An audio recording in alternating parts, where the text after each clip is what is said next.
Chapter 1 The Bet. Hey, Tom, where were you last night? Yeah, you missed it. Alan and Billy came up the front walk. Tom was sitting on his porch steps, bouncing a tennis ball. Old man Tater caught Joe as we were climbing through the fence, so we all had to go back, and he made us pile the peaches on his kitchen table, and then he called our mothers. Joe's mother hasn't let him out yet. Where were you? Tom stopped bouncing the tennis ball. He was a tall, skinny boy who took his troubles very seriously. My mother kept me in. What for? I wouldn't eat my dinner. Alan sat down on the step below Tom and began chewing his thumbnail. What was it? Salmon casserole. Billy flopped down on the grass, chunky, snub-nosed, freckled. Salmon casserole's not so bad. Wouldn't she just let you eat 2 bites? Asked Alan. Sometimes my mother says, well, all right, if I'll just eat 2 bites. I wouldn't even eat one. That's stupid, said Billy. 1 bite can't hurt you. I'd eat 1 bite of anything before I'd let them send me up to my room right after supper. Tom shrugged. How about mud? Alan asked Billy.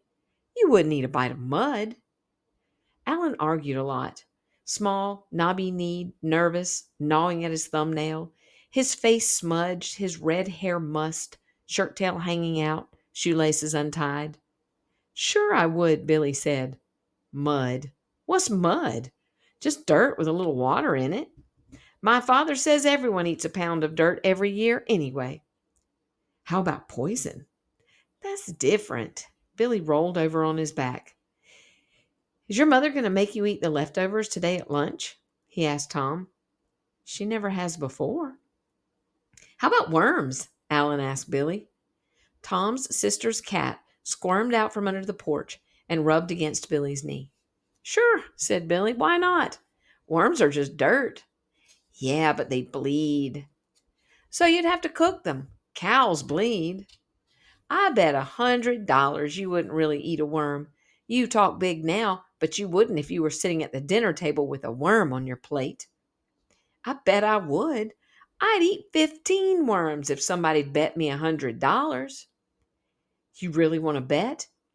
I'll bet you $50 you can't eat 15 worms. I really will. Where are you going to get $50? In my savings account, I've got $130.79 in my savings account. I know because last week I put in the $5 my grandmother gave me for my birthday. Your mother wouldn't let you take it out. She would if I lost the bet. She'd have to. I'd tell her I was going to sell my stamp collection otherwise, and I bought that with all my own money that I earned mowing lawns, so I can do whatever I want with it.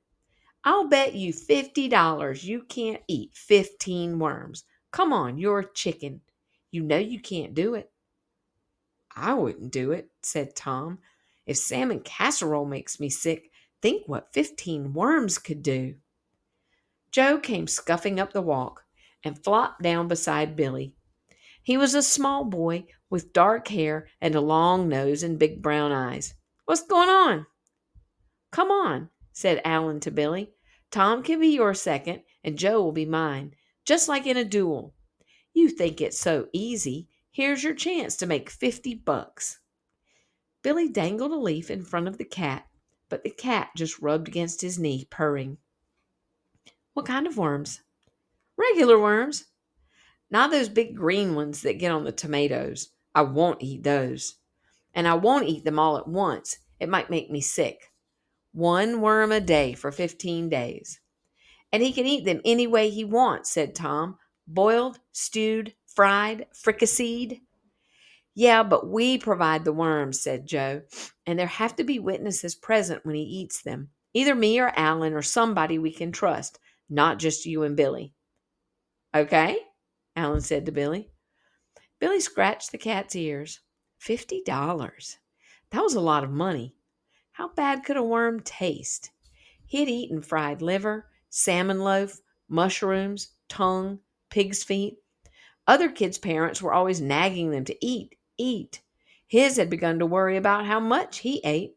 Not that he was fat. He just hadn't worked off all his winter blubber yet. He slid his hands into his shirt and furtively squeezed the side of his stomach.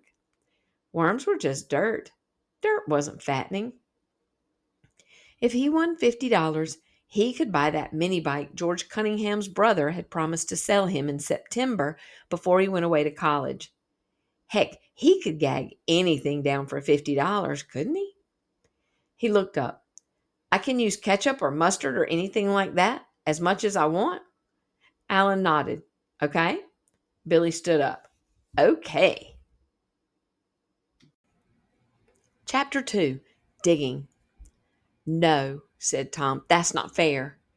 He and Alan and Joe were wandering around behind the barns at Billy's house, arguing over where to dig the first worm. What do you mean it's not fair? Said Joe. Nobody said anything about where the worms were supposed to come from. We can get them anywhere we want. Not from a manure pile, said Tom. That's not fair. Even if we didn't make a rule about something, you still have to be fair. What difference does it make where the worm comes from? Said Alan.